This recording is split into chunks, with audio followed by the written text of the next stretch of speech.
Two identical books, each of n equal to 400 pages, are so meshed that their alternate papers overlap each other. Mass of overlapped portion of each paper is m, that equal to 0.5 gram, and coefficient of static friction between the papers is mu 0.1. The arrangement is placed on frictionless horizontal table, and the books are pulled apart horizontally without rotation. Find minimum pulling force F required. Acceleration due to the gravity is g, 10 metre पर second square. तो just यहाँ पर दो book है और दोनों book के total number of जो पेजेस हैं दैट इक्वल टू 400 है. और जस्ट फर्स्ट बुक का पहला पेज, देन दूसरे बुक का पहला page, then again first book का second page, then again second book का सेकेंड पेज, इस तरह से अल्टरनेट रखा गया है. तो पूछ रहा है कि ये मिनिमम फोर्स F क्या हो सच दैट ये दोनों बुक सेपरेट हो जाए, जिसमें mass of the each page is 0.5 gram and coefficient of friction is 0.1 के इक्वल दिया है. तो अगर हम इसका फ्री बॉडी डायग्राम बनाएं जस्ट FBD, तो यहाँ पर हमारे पास हॉरिजॉन्टल सरफेस पर इस बुक को रखा गया है. एक बुक हमारी ये है जिसमें ये फर्स्ट पेज हो गया, ये सेकंड पेज हो गया, ये थर्ड पेज हो गया. इसी तरह से डॉट डॉट आगे अगर चला जाए तो ये हो गया 399 वाला पेज वाला, और लास्ट ये 400 वाला पेज हो गया. इसी तरह से जो सेकंड बुक है उसका फर्स्ट पेज ये हुआ, सेकंड पेज ये हुआ, थर्ड पेज ये हुआ. इसी तरह से ऑनवर्ड ये हो गया 399 वाला पेज, और लास्ट हमारा हो गया 400 वाला पेज. तो जस्ट एक दूसरे के ऊपर ओवरलैप कर रहे हैं. हम मान लेते हैं इस एंड को थोड़ी देर के लिए फिक्स कर देते हैं, क्योंकि ऑलरेडी इसको फोर्स लगा करके रेस्ट में ही रखना है. एक को स्लाइड कर दे तो सिंपल सी बात है, दोनों बुक सेपरेट हो जाएगा. तो हम इस फोर्स को निकाल लेते हैं. That force F equal to कितना होगा. यहाँ पर इसको एक तरह से फिक्स कर दिया जाए. अब हम FBD बनाते हैं. तो हमें रेड बुक को एक तरह से बाहर निकालना है, रेड वाले को. तो रेड वाले बुक के रिस्पेक्ट में पहले जो बुक का पेज है, यानी जस्ट हमारा जो सेकेंड बुक है, यानी ये जस्ट रेड वाला जो बुक है, इस पेज का वेट होगा डाउनवर्ड और नॉर्मल फोर्स होगा अपवर्ड. इसके रिस्पेक्ट में यहाँ बैक साइड में फ्रिक्शन लग जाएगा. लेट से फ्रिक्शन इज F1. नेक्स्ट अगर हम रेड बुक के पेज की बात करें तो ये है जिसको हमें बाहर निकालना है.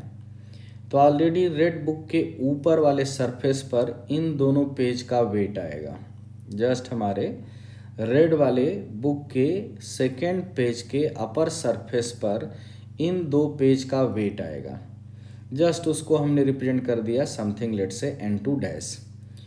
लेकिन जस्ट अगर इसी रेड बुक के सेकेंड पेज के लोअर बेस पर देखा जाए तो इन तीनों पेज का वेट आएगा. जस्ट इन तीनों पेज का वेट आएगा. ऑल द 3 पेजेस, इन सभी का वेट आएगा.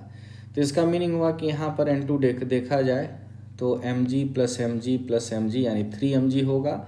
लेकिन इस N2 डैश को देखा जाए तो केवल इन दोनों पेज का वेट यानी that equal to mg plus mg, यानी N2 डैश एक्चुअली में 2mg होगा, while N2 equal to 3mg होगा. तो N2 डैश के रिस्पेक्ट में यहाँ पर एक फ्रिक्शन लगेगा, उसको F2 डैश कह दिया. और साथ में N2 के रिस्पेक्ट में यानी यहाँ पर भी फ्रिक्शन आएगा, उसको F2 कह दिया. नेक्स्ट जो हमारे पास थर्ड पेज है रेड बुक का, उसके ऊपर नॉर्मल फोर्स पहले देखें. तो ऑलरेडी देखा जाए तो नो डाउट यहाँ पर भी एक फ्रिक्शन आएगा, साथ में नीचे बेस पर भी फ्रिक्शन आएगा. तो जस्ट रेड वाले थर्ड पेज के अपर सरफेस के रिस्पेक्ट में यहाँ जो नॉर्मल फोर्स होगा that is the pushing force, वो हमारे पास इन सभी पेजेस के वेट का एडिशन होगा. तो इसका मीनिंग हुआ कि ये पेज हमारे पास है 1 2 3 एंड 4. इट मीन्स अगर N3 डैश हम पूछें तो that N3 dash equal to 4mg के इक्वल होगा. 1 2 3 4 पेज के वेट के इक्वल होगा. साथ में अगर हम नीचे फ्रिक्शन की बात करेंगे तो उस स्टैंड पर N3 चाहिए. इट मीन्स यहाँ पे अगर नॉर्मल फोर्स की हम बात करें इस पोजीशन पे, तो इस पोजीशन पे नॉर्मल फोर्स एक्चुअली में इन सारे पेजेस के वेट के एडिशन के इक्वल होगा. और यहाँ पे टोटल पेजेस फिर हो गया 1 2 3 4 5, यानी that N3 equal to 5 mg के इक्वल होगा। N3 डैश के रिस्पेक्ट में एक फ्रिक्शन यहाँ पर है, N3 के रिस्पेक्ट में यहाँ फ्रिक्शन है। इसी तरह से सिमिलरली अगर हम लोग रेड वाले बुक के रिस्पेक्ट में लास्ट पेज पे चलते हैं, तो लास्ट पेज पर जस्ट अगर हम कहें कि नहीं यहाँ पर ऑलरेडी जो नॉर्मल फोर्स एक्ट करेगा वो किसके इक्वल होगा, तो जस्ट हमारे पास नॉर्मल फोर्स एक्ट जो कर रहा होगा वो ऊपर जितने भी पेजेज हैं, जितने भी हमारे पास ऊपर पेजेज हैं सभी के वेट का एडिशन। साथ में अगर हम कहें कि बेस पर बात करें, बेस वाले के रिस्पेक्ट में नॉर्मल फोर्स, तो बेस वाले के रिस्पेक्ट में अगेन देखा जाए तो इन सभी पेज के वेट के एडिशन के इक्वल होगा। हमने भी बेस वाले के रिस्पेक्ट में इसको N400 कह दिया। अब पहले N400 अगर हम निकालें तो ऑलरेडी हमारे पास टोटल नंबर ऑफ पेजेस कितने हैं। फर्स्ट बुक का हमारे पास 400 के इक्वल है, सेकेंड बुक का भी हमारे पास 400 के इक्वल है, लेकिन जस्ट हमें यहाँ पे नॉर्मल फोर्स की बात करनी है। इसका मीनिंग हुआ कि लास्ट वाले पेज को छोड़ दें फर्स्ट बुक का, तो उसके रिस्पेक्ट में रिमेनिंग जितने भी पेजेज हैं उनका वेट डाउनवर्ड एक्ट करेगा, तो उसी के रिस्पेक्ट में N400 आएगा, यानी दैट वेट इक्वल टू होगा हमारे पास रिमेनिंग सारे पेजेज। तो 400 प्लस 399, या फिर लास्ट पेज को सिंपली सब्ट्रैक्ट कर दें, यानी 800 माइनस 1, तो 799 mg के इक्वल होगा हमारा N ऑफ 400। अब अगर N डैश वाले की बात करें तो N डैश के रिस्पेक्ट में फिर हमें दो पेज का मास यानी एक तरह से वेट सब्ट्रैक्ट करना होगा, तो इसका मीनिंग हुआ कि N डैश 400 जो होगा हमारे पास वो 798 mg के इक्वल होगा। तो यहाँ पर फ्रिक्शन लगेगा हमारे पास with respect to the N400, यहाँ पर भी फ्रिक्शन लगेगा with respect to the N dash 400, और सभी फ्रिक्शन फोर्स का एडिशन अगर स्लाइटली लेस देन हो जाए इस अप्लाइड फोर्स से, तो जस्ट इसका मोशन स्टार्ट होगा, या हमारे पास कह सकते हैं कि applied force is slightly more than the all friction force का एडिशन, सभी के फ्रिक्शन फोर्स का एडिशन जस्ट हम कह दें कि स्लाइटली कम है इस अप्लाइड फोर्स से। तो अब हम ये फ्रिक्शन फोर्स का मैग्नीट्यूड कैलकुलेट कर लेते हैं। तो जस्ट पहले हमने N1 N2 के ही बारे में बता दिया था पहले भी। तो जैसे N1 इक्वल टू हमारा क्या था, दैट N1 इक्वल टू था हमारे पास mg के इक्वल था।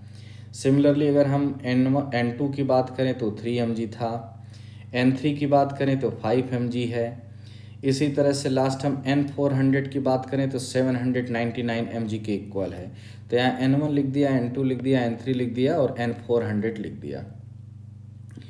नेक्स्ट हम बात करें N2 डैश से, तो यहाँ पर जो N2 डैश है वो दोनों पेज के वेट के इक्वल होगा। तो that N2 dash equal to twice of mg, just यहाँ पर N2 dash twice of mg के इक्वल है। सिमिलरली अगर हम N3 डैश की बात करें तो इन 4 पेजेस के वेट के इक्वल होगा। तो it means N3 dash equal to आ गया हमारे पास 4 mg। नेक्स्ट इसी तरह से N4 डैश यानी 6 mg के इक्वल होगा। नेक्स्ट अगर हम N डैश 400 वाले की बात करें तो जस्ट इस पेज और इस पेज का वेट नहीं होगा, खाली रिमेनिंग पेज का वेट होगा, यानी 798 mg के इक्वल हो गया।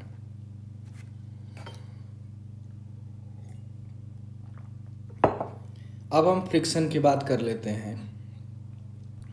तो जो हमारे पास अप्लाइड फोर्स है वो स्लाइटली मोर देन द सारे फ्रिक्शन के एडिशन से ज़्यादा होना चाहिए, बट लिमिटिंग केस में that applied force equal to बस फ्रिक्शन फोर्स के मैग्नीट्यूड के एडिशन के इक्वल कर दिया।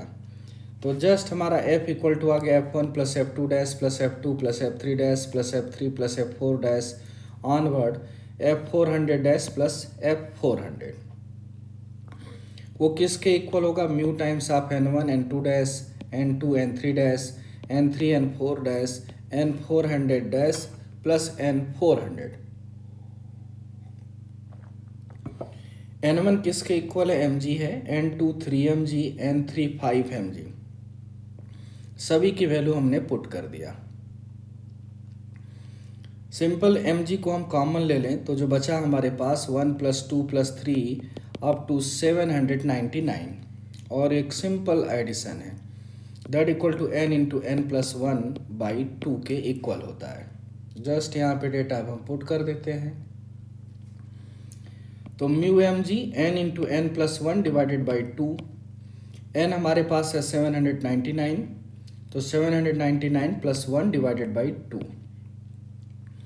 म्यू क्वेश्चन में दिया था 0.1, एक पेज का मास दिया था 0.5 ग्राम, तो 0.5 डिवाइडेड बाई 1000 यानी kg। जी की वैल्यू क्वेश्चन में दिया था 10 रख दिया, यहाँ से आ गया 799 और 799 प्लस 1 डिवाइडेड बाई 2 यानी 400। सिंपल कैलकुलेशन, आंसर आ गया हमारा 159.80 न्यूटन के equal. Hence that applied force equal to 159.80 Newton. और यही हमारे इस क्वेश्चन का आंसर है।